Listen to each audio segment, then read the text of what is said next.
Jamás vas a poder construir eso, dijeron entre risas, y esa frase, afilada como un clavo oxidado, quedó suspendida en el aire del auditorio universitario mientras ella permanecía de pie frente al proyecto que había consumido sus noches, sus ahorros y su fe, un plano extendido sobre una mesa blanca que mostraba algo que nadie más allí parecía dispuesto a ver, una solución, una idea que podía cambiar la forma en que se construían puentes en zonas sísmicas, una estructura más ligera, más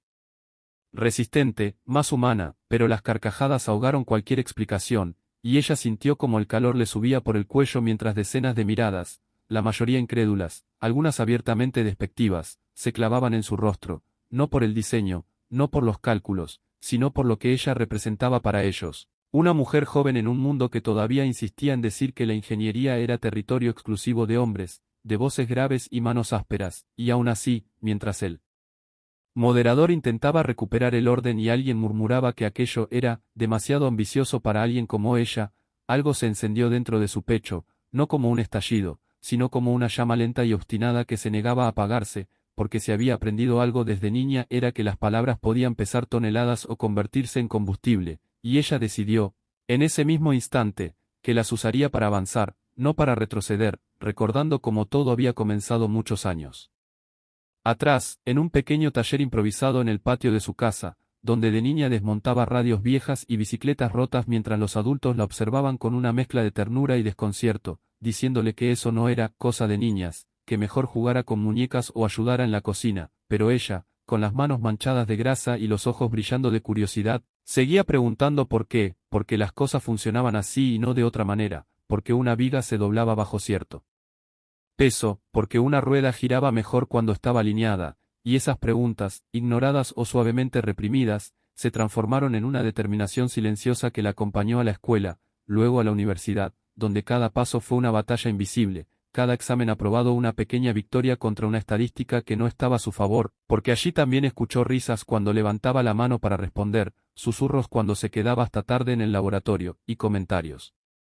bien intencionados, que sugerían que quizá había elegido la carrera equivocada, que siempre podía cambiarse a algo más acorde, pero ella se quedó, apretó los dientes, estudió más horas que nadie, aprendió a caer y levantarse en silencio, hasta que ese proyecto, el que ahora yacía frente a todos en el auditorio, se convirtió en la culminación de años de observación, de errores, de simulaciones fallidas y noches sin dormir, un diseño que combinaba materiales locales, principios de física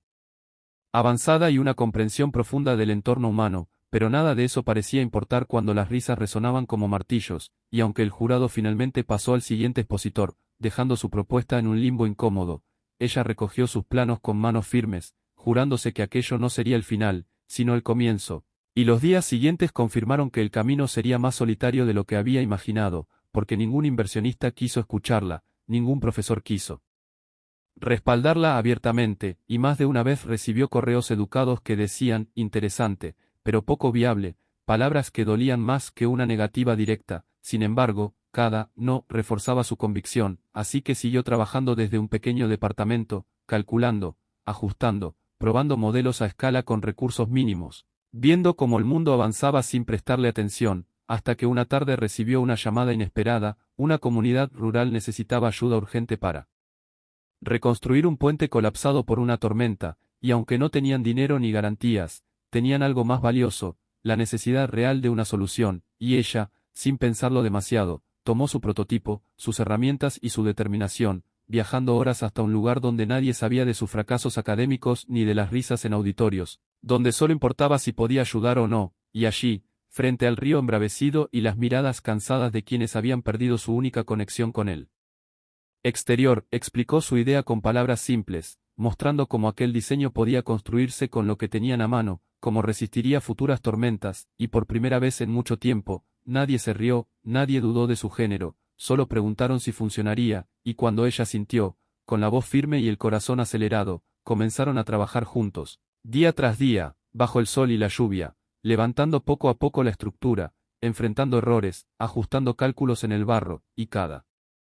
tornillo colocado era una afirmación silenciosa de que sí, podía construir eso, y cuando finalmente el puente estuvo terminado y la primera persona lo cruzó sin que nada se diera, ella sintió una emoción tan intensa que tuvo que apartarse para llorar, no de tristeza, sino de alivio, de validación, de esa sensación profunda de estar exactamente donde debía estar, aunque sabía que el mundo académico y corporativo aún no había visto nada, y mientras el agua corría bajo la estructura recién erigida. Ella comprendió que aquel puente no solo conectaba dos orillas, sino también su pasado lleno de dudas con un futuro que empezaba a abrirse, uno donde las risas ya no tendrían el mismo poder, porque había aprendido algo fundamental, que no necesitaba permiso para demostrar lo que valía, y que a veces, la forma más contundente de callar a quienes dudan no es discutir, sino construir, construir incluso cuando te dicen que es imposible, porque cada pieza ensamblada es una respuesta, cada solución encontrada una declaración, y así, mientras el sol se ponía sobre el río y la comunidad celebraba, ella levantó la mirada, sabiendo que lo más difícil aún estaba por venir, pero también que estaba lista para enfrentarlo, porque ya no era solo una mujer con un sueño ignorado, sino una ingeniera que había probado, con hechos, que jamás debieron reírse.